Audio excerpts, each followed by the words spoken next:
Well, hello and welcome to all of our viewers around the world. I'm Fiona Lang Sharp, IBCLC Director of Communications and MC here at Gold Learning. I'm so excited to be here today. We are getting into the summer months. I know lots of you are super busy.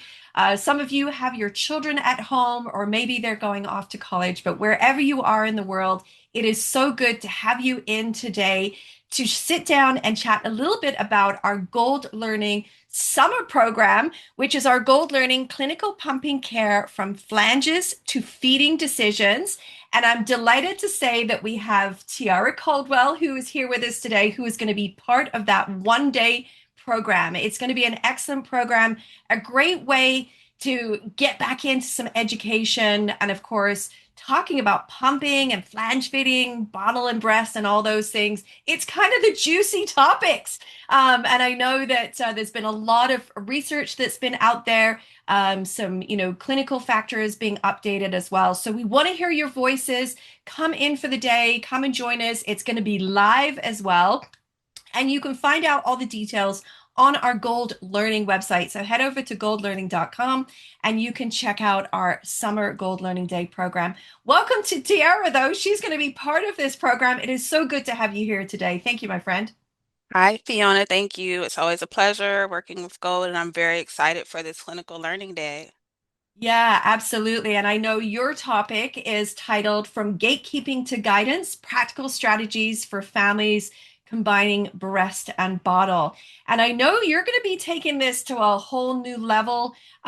This, for some people, we know in as part of their infrastructure is a necessity, sometimes not by choice, though. And sometimes, it happens after, making an informed decision. And that's what we really want, I think, for many of our moms, when we, at the end of the day, when we think about all these great topics and all the rest of it, a lot of us we are sitting with those moms in, in those moments of, helping them make an informed decision. And it can be really tricky, depending on, their background and all those types of things.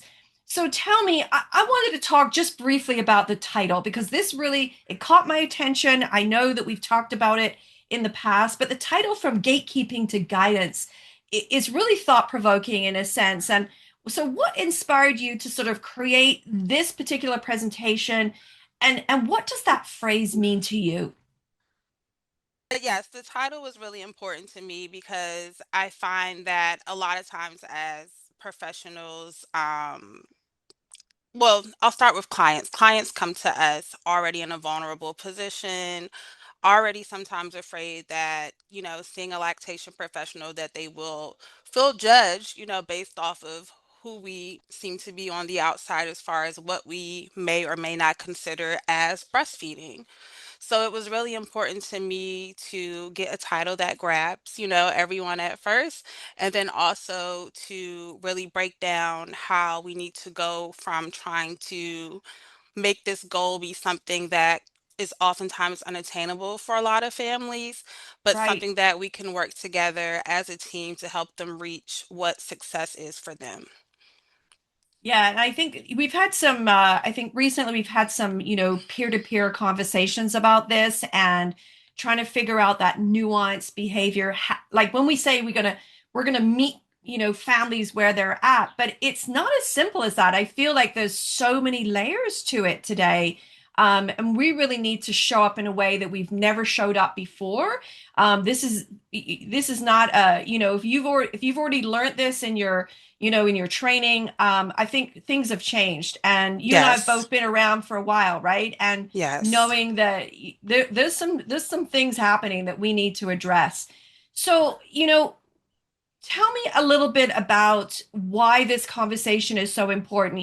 I guess with families today, and feeding their babies in so many different ways, why do we think that this conversation is especially important for lactation professionals right now? It's important because look at the landscape of lactation, right? Out of all the families that we do work with, let's say we see 10 in a week, a good amount of those people are already pumping or supplementing, whether it be Right. from need medically or just due to their lifestyle. Hmm. So a lot of time these are things that these parents have already implemented into their routine before they even reach out to us. So it's Hmm. important that we, number one, of course, educate them, but also really figure out where this introduction of these things came from and what are their goals, right? So, like, why did Right. they introduce the bottle? Was it due to a return to work, or was it because a well-meaning nurse told them that their baby needed to be supplemented?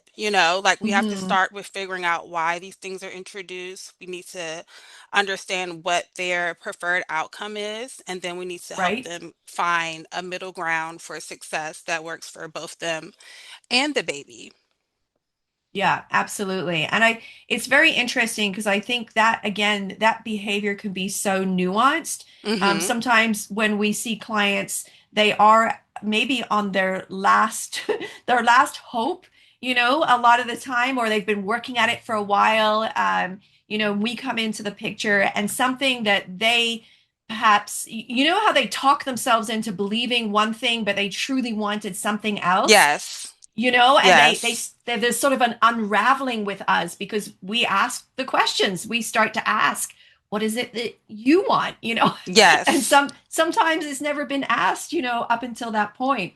So I want to talk about the misconceptions really in that dynamic. So without giving too much away, because I Hmm. want people to come and listen, to your session, and this entire day is just going to, change how we practice. But tell me, what's one misconception about sort of combining breast and bottle that you hope attendees will leave kind of thinking differently about? That it always does not cause a decrease in milk supply, or that Mm, it always derails successful feeding at the breast. I think that's a major misconception that mm, people have. I think when soon as a parent mentions introducing a bottle, a lot of times as clinicians, we can always jump into that next question about, well, are you pumping? Are you replacing that feed? When always that's not where we need to start first. We really need to figure out um, what's happening, at the breast. right. Yeah. And it's really interesting as you started saying those things. I think, yeah, isn't it interesting how we have gone into this place where we kind of we determine the outcome before we have actually evaluated the whole situation. And I'll speak for myself, honestly. I know that when a client comes to me and they say, certain things are happening or I'm doing this, in my mind, I'm like, oh, this is not good. Absolutely.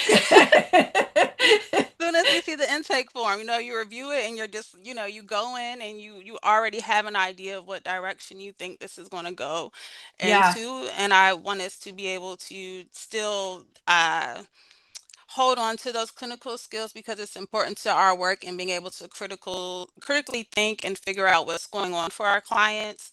But I think sometimes that missing piece is really listening and understanding what they need in that moment so that they Hmm. can be successful.